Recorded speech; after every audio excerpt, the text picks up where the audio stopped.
go back to our hotline again with a really interesting question about a possible future director of the Black Panther series. Check this out. Hey guys, this is Carlos. I just watched Creed 3 and I loved it like you guys did. I think Michael B. Jordan did a fantastic job directing.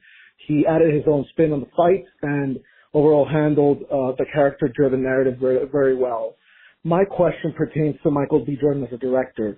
Do you think he'll be tapped to direct Black Panther 3 if Ryan Coogler does not proceed to do that? I think he would be a great choice because he's familiar with the franchise and has been an actor in it. Thank you very much. All right, Carlos, thanks a lot for sending that in. Yeah, like we've been talking about Creed 3 lately. It's a fantastic movie. I'm not sure it's quite as good as the first one because the first one is just all kinds of awesome. But this one is great and it's certainly comparable. And of course, this film was also Michael B. Jordan's directorial debut. And it was the perfect kind of movie for somebody to make their directorial debut. And I mean, really, if you think about it, all the stars were aligned perfectly, right? Michael B. Jordan wants to be his first-time director, all right? You don't want it to be a huge blockbuster film. You don't want it to be a giant tentpole film. The Creed films have been successful, but they've not been huge blockbusters. So it mitigates the risk from the studio.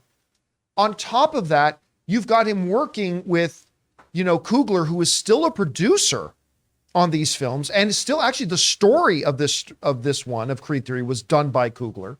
So he's kind of there to maybe give a little bit of shepherding because he was the previous director, at least of the first one. He's there to shepherd him a little bit. And then another big benefit is, of course, Michael B. Jordan has lived with this franchise now for 6-7 years at this point.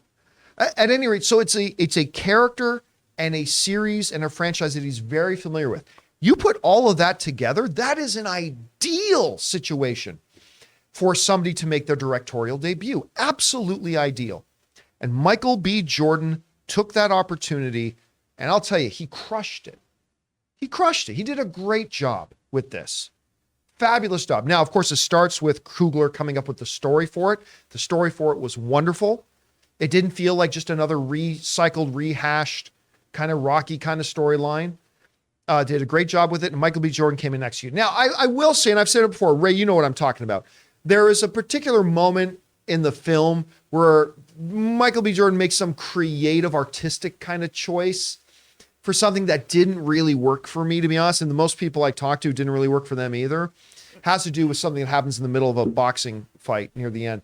But other than that, handled it very well. So, Carlos asks, could he direct the next Black Panther? Well, when we're talking about the stars aligning, this is also something where the stars seem to align.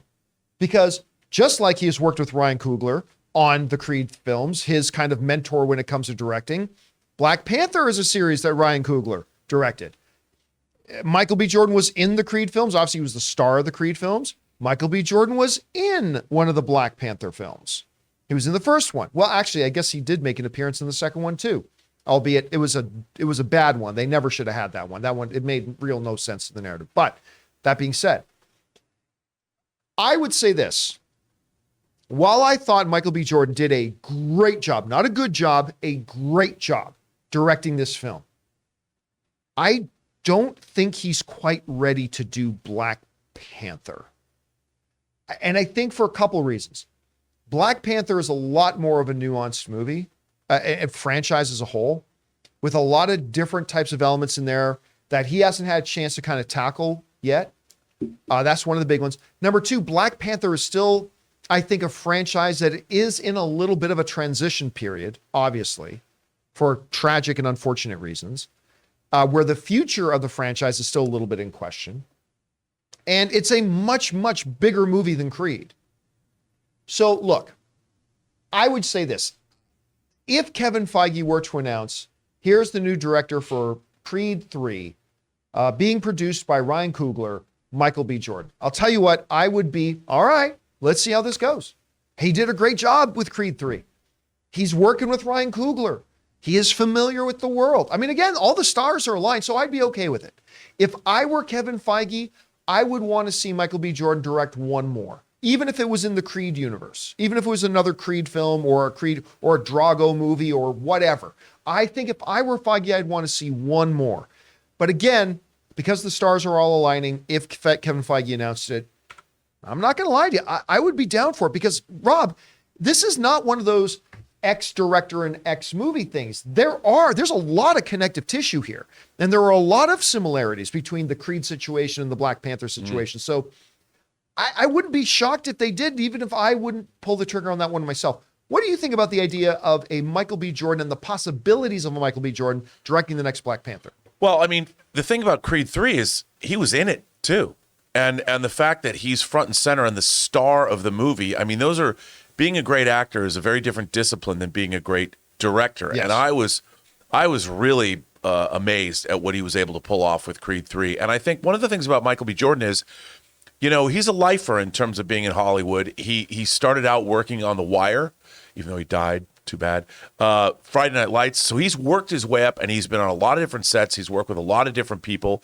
He and Ryan Coogler working on Fruitvale Station. So Michael B. Jordan has seen how things work on a set. And for him to pull off Creed 3 while he was also acting, imagine what he's going to be able to do if he's not acting. If he's just able to concentrate on the direction elements, and especially if you've got your old friend Ryan Coogler producing, I think he could knock it out of the park. But I think your points are well taken. Big effects, a lot of the time directors, if they haven't used effects before, but that's what he's got Ryan Coogler to back him up. It's hard to sometimes envision how to put effects in a film, but I think he's going to do a great job. I have to say that the more I see him speak, like when he's on talk shows or he's a really smart guy. Oh, he's articulate. He's well-spoken. He's thoughtful. Yeah. I can only imagine what a creative force it's got to be to work with him, because he's a very impressive guy. And I think, he could probably do anything he puts his mind to. I can understand how someone like Kevin Feige, well, we're not going to just give you a $200 million movie. But the Marvel team is a machine that the support staff is there. So I think he could pull it off, especially because he wouldn't be alone. And if things went south, which I don't think they would, but you still have Ryan Coogler there to back him up if you needed him. I don't think he would, but if he needed him. All right, guys, question is for you. I don't think this is actually all that far-fetched of a question. And this, again, the stars kind of align. What would you think are the possibilities of, and would you be good with, they announced that a Michael B. Jordan coming off of Creed 3 were to direct another Black Panther. Listen, Michael B. Jordan's already said he's going to be developing other Creed movies, so his dance card might be full. But hey, he's got a lot of time. He's a young guy. What do you guys think about all this? Whatever you think, jump down to the comment section below and let us know your thoughts.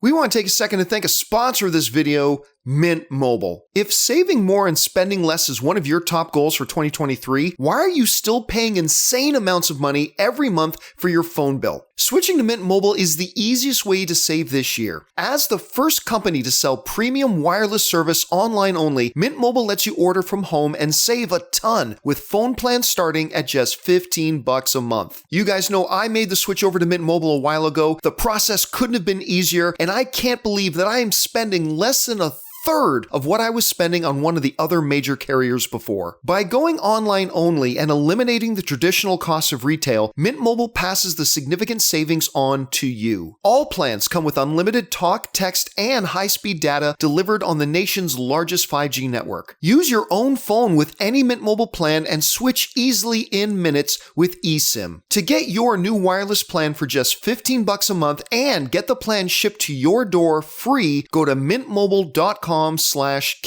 That's mintmobile.com/Campea. Cut your wireless bill to $15 a month at mintmobile.com/Campea.